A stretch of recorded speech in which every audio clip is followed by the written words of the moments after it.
Fire. Good evening, everybody. Back at the Man Cave and the various Man Caves tonight for another edition of Wolves Weekly. This will be edition three. Uh, got the crew here with me: Ramon, Steve, Brian. Good to see you tonight, gentlemen. What up? Timberwolves are coming off of a 2-2 week, losing to the Portland Trailblazers last evening, as well as the Heat on Sunday. Uh, the Timberwolves have a chance to avenge that last night's loss tonight here in a little less than an hour against the Trailblazers again in Portland. Last week they did have a nice win come from behind against the Bulls on Thursday, as well as a thumping of the same Blazers, who, like we talked about last week, will be playing for the third time in the last 7 days here, or if not five. So the only saving Yeah. grace about that is we probably won't see the Blazers again till like March or April. Um, but anyhow, figured we hit Good. on a couple of things. The Timberwolves are 6-5. Probably I standing wise, let's it's early, so who cares? But probably sitting around the play-in seating here, but there is still 71 games left. With that, we can talk about through 3 weeks what we see as positives. We'll also hit on some negatives and just what's the glaring weakness that's keeping them as a 500 playing team 3 weeks through the season. So, Ramon, I'll start with you. Give us a positive through 3 weeks of the season. Maybe it's the weather, maybe it's because the days are shorter, but I am very, very grumpy about the Timberwolves right now. So this is a hard one for me to come up with something positive. 6-5 is pretty good considering the changes, the major change with the cat trade. 6-5 is not bad when you look at it from a big picture perspective. And like you said, there's still 70 plus games left in the season. So I'd say that's a positive. They can right this ship. But right now I'm just really down on this team based on their last couple of performances. And I mean, I should probably save it for the next part of our conversation, but it just seems like this team thinks they've already accomplished something. And I know they've talked a lot about how they say they haven't and they don't have that mindset, but I just don't see a lot of effort coming forth from them defensively. I'll save that for later. Positive. Let me switch back. I guess you Oh, could say Jaden McDaniels has been pretty dormant offensively. I guess a positive is that last night he was 8 for 10, scored 17 points. He was quite efficient, which has not been the case all season. Naz Reid put up a nice line too with 28 points, 10 of 17 shooting, and the season is long. That's all I got for positivity right now. Steve? yeah, no, it's hard. It's like Mike is running a therapeutic session for us, and it's like, all right, gentlemen, this is like group. Let's talk about good things right now. And it so you kind of gotta dig deep. Mine is Nikhil. Nah. He's a plus 67, right? Even after this last stretch, he's a plus 67. Um, the thing that I'm liking about Nikhil right now is that even if that ball ain't dropping for him, his defense, he should be on his guy, full court the whole time because it slows the other team down, it disrupts them. Even if he caused two turnovers a game, that's two more possessions. And with the rate that we're turning the ball over, I will save it, but we need that. So Nikhil is, I think, the one great, bright, shining spot that we have right now. Um, which is just insanity. So that's my big positive is his effort. He's working his butt off. He was one of the guys last night that was visibly showing signs of anger, right? Signs of life, signs of, non-complacency like you're talking about. I love that. There was a timeout or whatever. I think it was late in the third or early fourth, and he's slamming the ball off the court. I love the fire. So for me, my bright spot, I'm gonna go nah. Be naughty. What do you got? Good to see you again, Mr. Steve. Well, doom and gloom has fallen upon our T Dogs. Wow. Bad rotation, defensive rotation, not utilizing the rookies, 8-man rotation. Uh, Second to last in the league for second chance points. They don't have the will to defend unless they're down. I like watching them when they're down. I guess my positive about this, I mean, just hearing from sports media, social media, sports radio, reading the paper that, we should board up the Target Center and tar and feather Finchy on the way the F out. And I'm going to throw you guys a curveball. My positive is Coach Finch. I listened to him today on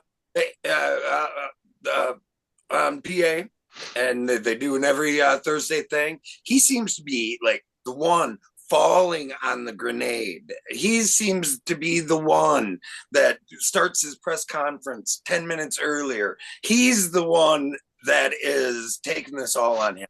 I mean, it ain't pretty to watch, fellas. I know that, but it's a long season, and I'll give it back to you, Michael. Well, you know what they say, shit rolls downhill. Anyways, I'll sorry, not trying to go into the negative, but love the inbound again in the Heat game at the end there. Anyways, my positive, and I think defensively we could see a little bit more out of him, but to me, Nas has been pretty good this season. In the last few games, he's been on fire. For the season, he's averaging 15.4 and 5.5 boards. I'll say his rebounding this year seems to be much improved. He's never been a big board guy, but with Cat no longer here, they definitely need Nas and Jaden McDaniels to secure more rebounds. So Nas, his 3-point shooting, he's kept us in a couple of these games that have went a little sideways.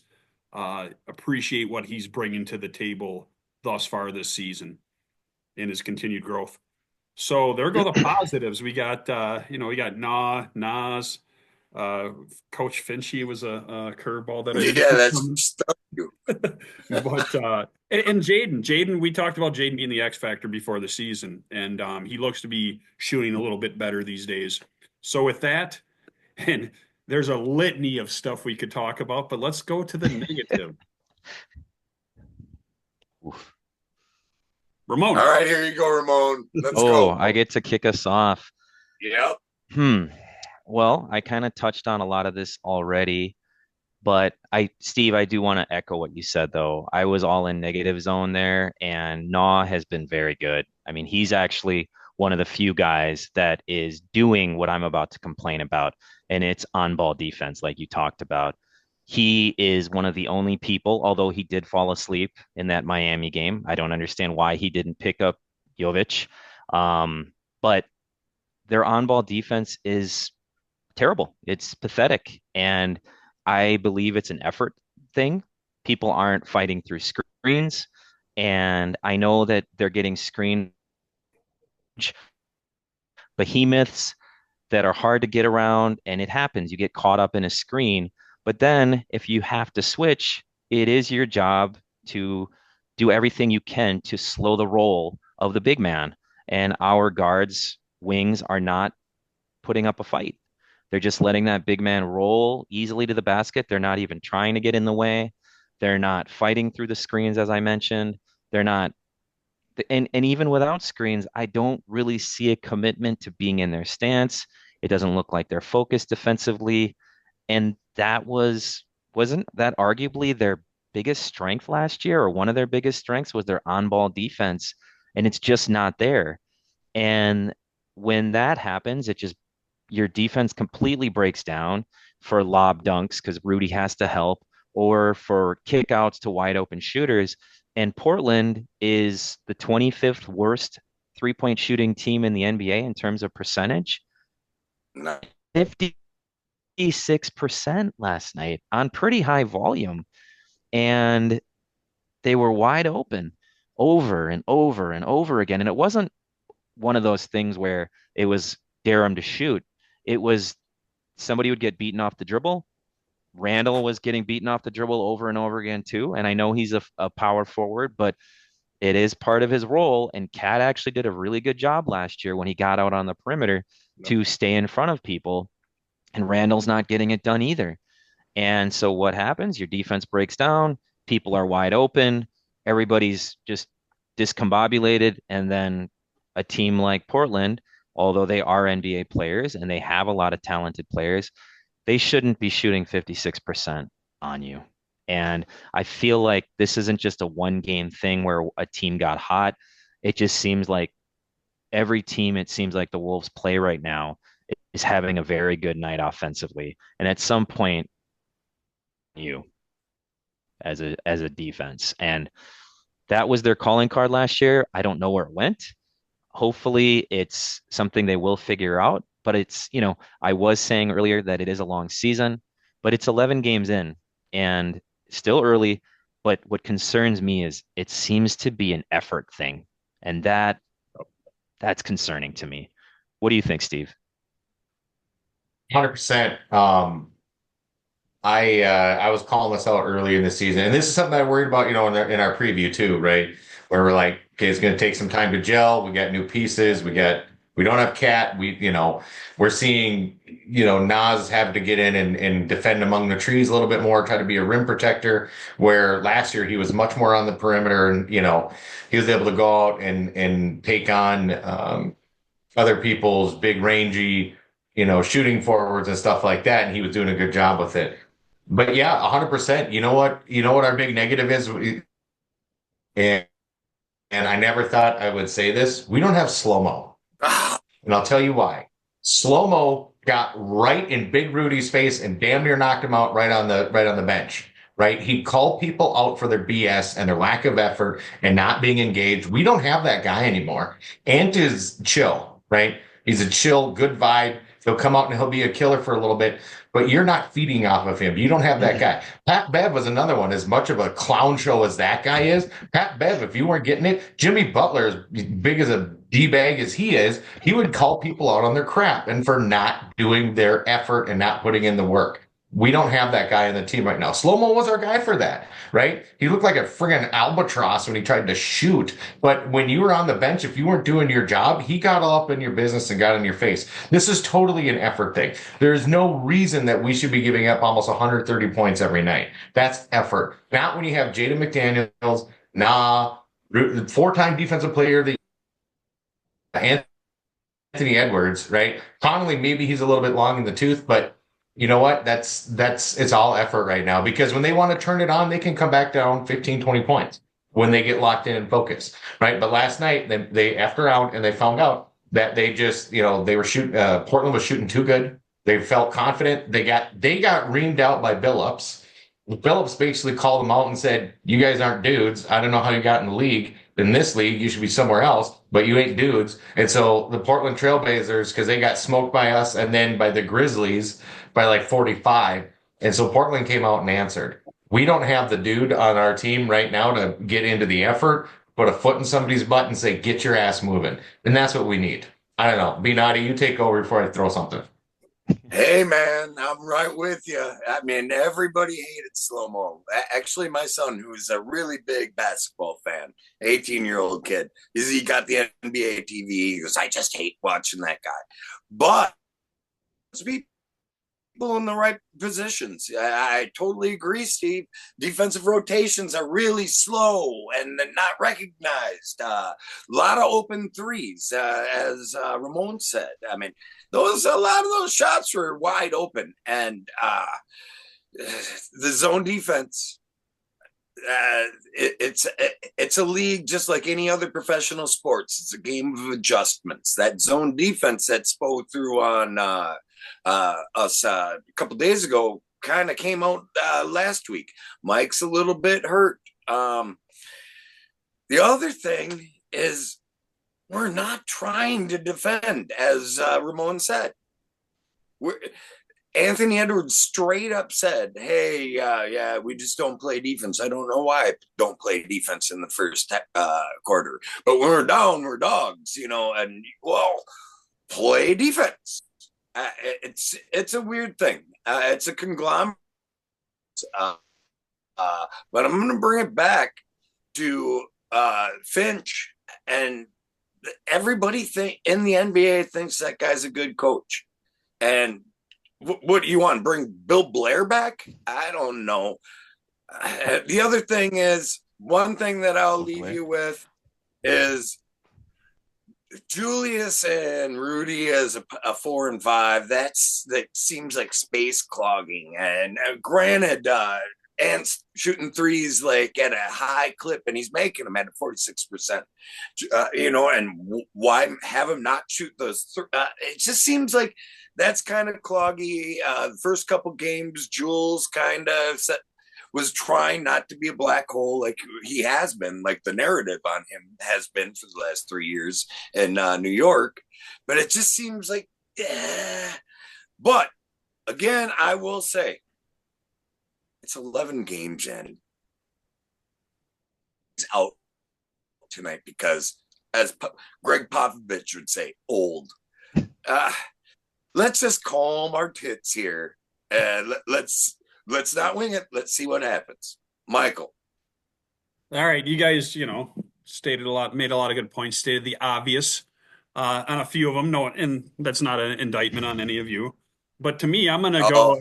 I could start all over the place, and it took me a while. While you guys were talking, I had to pin it down to one thing out of about five. But I'm gonna say negative for me so far has been DiVincenzo. Everybody was so hyped about him, almost more so than getting Randall. I mean, he was the real, prize piece of that trade, because a lot of people would look at, and we all know Cat's a little better than Julius, but everybody looked at that as those are the main tickets, and the fact that we were able to secure DiVincenzo in that trade was such a bonus. And I'll be honest with you, I thought he was lights out in the playoffs last year. I mean, I watched the entirety of the playoffs, watched as many games as I could. I'd have him on the multiple TVs here in the ManCave, and he was great. I thought it was a great pickup as well. And even in the preseason, the limited time he played, he was popping threes, looked great. But I mean, so far, and even the last few games, he's just been ass. I'll be honest with you. Turning the ball over at 2.1 rate, which is fortunately for him better than 3.5 that Julius and Ant are averaging. But his shooting split, he's averaging 10.1, which is down. I believe he averaged 13 or 14 last year. In the playoffs, he averaged close to 19. But his shooting splits are 36 and 32. Obviously, the 32 coming from three. So I know he's got a friendly contract that is probably underpaid, much to the very salary cap friendly for the Timberwolves, obviously, and a good deal. And I think he's locked up for 3 more years. But I'll be honest, I expected a little more out of him. I expected him to open up some things for Ant because he can shoot from the outside, but I just haven't seen it. And I was looking for a little more. And now you see tonight they're sitting Conley. So who are they going to spell him with? I mean, obviously they're going to start Nah, and I'll be shocked if they don't. Finchie's. I'm sorry. I love Finchie. I know you guys love Finchie, but Finchie's pretty freaking predictable, especially when it comes to rotation. My assumption is Nah starts tonight, and we might see DiVincenzo's minutes go up, and we might even see Dillingham or any meaningful minutes. I know you're all excited about this, but if that happens tonight, don't say I didn't tell you so. So don't think that Dillingham's minutes are all of a sudden gonna, Finch is gonna fart them out tonight. I just don't see it. But I had a bunch of candidates. To me, DiVincenzo has not been as advertised up to this point, and it's only 11 games. Right. But sorry. Just one man's opinion.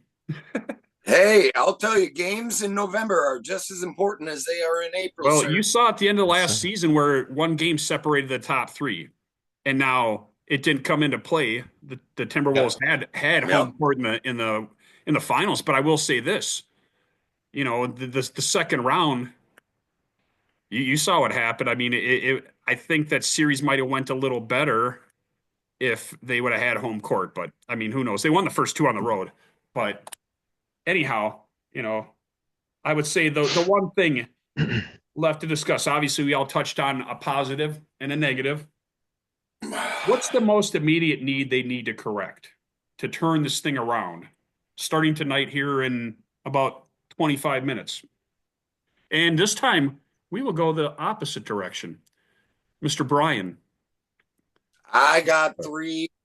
I got to drop an Effenheimer every time. I got 3 fucking words for you. Turnovers, turnovers, turnovers. Next. Steve? I think the big thing is are the two big ones. Yeah, the effort's got to be there. Somebody's got to step up and call these guys out. They like Ramon said, they ain't done nothing. You made it to the Western Conference Finals. So what? Somebody does every year. That doesn't mean anything. You didn't make it to the finals. Step off. They've got to earn it. They're sitting around too much. And then the rotation, honestly, DiVincenzo, as much disappointed as we are, he is a plus 39 just behind Rudy and Nah. I would come out and change the rotation up. I'd go Nah with DiVincenzo and I'd sit Jaden McDaniels. McDaniels is a negative 21, right? He's supposed to be, if he's not putting in shots, he's supposed to be one of our best defenders. He's the worst defender on our entire team right now. He's a negative 21. I would sit him and I would bring out my rotation would be Nah, DiVincenzo, Ant, Randall, and Gobert and run from there. And then the next guy I'd be bringing up is I'd be looking at injecting Dillingham more often just to get a spurt, right? Just to get some energy. Just be like, hey, kid, I'm going to put you up for 3 minutes. I want you to go crazy on defense. If you can do something on offense, great. Let him go and just let him get some experience. Just like we did with J-Mac last year, right? Yeah. McLaughlin would come off the bench. He'd go crazy. He'd give us like 3 minutes of just frenetic pace and kind of help to, get some things going. And then they'd pull him back out, just to change and stop what the other team was doing. They did that throughout the regular season last year. I do the same thing with Dillingham, so that's my thought. Ramon. Yeah, kind of piggybacking off what I said earlier, I think they need to remember who they are. They seem to have forgotten that they are a defensive-minded team, a rugged, hard-nosed, hardworking, defensive-minded team. And they seem to have lost that identity, and they seem to be embracing this three-point shooting barrage a little too much, shooting threes, because Ant is hitting a very high percentage. And I think as a team, they're shooting well, but I think they're focusing on that too much. And they're not in attack mode, both on offense and on defense. And they need to get that back. And I think that they need to, this team kind of reminds me of the team 2 years ago that wouldn't take bad teams seriously. And I think they went 5-10 against the five worst teams in the NBA. And if they had just gone 8-7, they would have gone from a play-in team to maybe a fifth or sixth seed. And they seem to be kind of falling back into that just low effort. We just need to show up and everything's going to be fine. And I think, Steve, you touched on it. I think maybe we've all touched on it already. But if someone comes in and they're not focused and they're not trying hard, Finch needs to give them a quick hook. I think especially straight subpar efforts by the players. They just don't seem to be trying that hard. If a guy comes in, isn't focused, isn't trying hard, all right, why not? You're going to play more than 2 minutes tonight. Dillingham, okay, yeah, you might not be ready, but you're going to bring it. And sometimes, what leverage does a coach really have? I mean, the players are making way more money than the coaches are nowadays, right? It's minutes. And Yep. I know you can lose your locker. You can lose players if you are too hard on them or if you play games with them. But I think at some point, if people aren't playing hard, you got to say, all right, well, you're gonna get a chance to sit then and rest. And I think remember who they are, and then Finch, hold some of these guys accountable. Mike? Yeah, I like your point about the players having more authority than the coaches, or obviously they have more say in it, or a little more control of it. But you guys all make valid points. I was kind of back and forth about what I wanted to say is the most immediate need, but I will say this, and it's based off a lot of what you guys said. To me, it's an identity. Ramon, you said this team reminds you of the team we had 2 years ago, and to me, it does as well. And this team is not built to have a year to adjust to the new personalities on there and/or players, i.e., Randall and DiVincenzo. They just don't have that. They have a window right now with their salary cap, everything else. So, I mean, they need to find their identity sooner rather than later. But Steve, you touched on it earlier. They don't have that enforcer. They don't have that locker room presence like a Pat Bev or a slow-mo like they had previous seasons. I mean, who's even close to that? Mike Conley's a very nice guy. The guy's never gotten a fucking technical in 20 years in the NBA. You know what I'm saying? He's not going to be the one to get in somebody's face and tell them, hey, get your shit together. And he's still young. I mean, I just don't know who has that personality. DiVincenzo seems like he's got a little dog to him, but he's new to the team and he's kind of struggling. So I don't know who's going to be that person that's really going to give them the necessary kick in the ass that through 11 games they obviously need. It won't be Finchie. Finchie's not a fiery personality. You know what I mean? That's just not his character. And I don't know. I don't see anybody on the current roster that is capable of doing that. And to me, I think it's more important than we many people would lend to that. You saw what slow-mo meant to that locker room. You saw what Pat Bev did. And don't get me wrong, they weren't our greatest performers, but come playoff time, they were ready to play. But we'll see. 100%. We'll see. I'm going to be, I'm heartbroken by last night's result because I wanted to see us hoist that NBA Cup banner right next to our play-in championship banners. But and I'll be honest with you, So the true. NBA Cup to me is just a colossal. It is. I just that you got to remember the Lakers won it last year and they were a playing team. They raised the banner, but I mean, the most ridiculous part of the last week with the Timberwolves was them calling timeouts down by 15 with 3 fucking seconds last night. I was like, it's bad enough to sit there and torture myself watching till the end of the game that I got to sit there and get it prolonged because we're worried about the point Prolong. NBA Cup.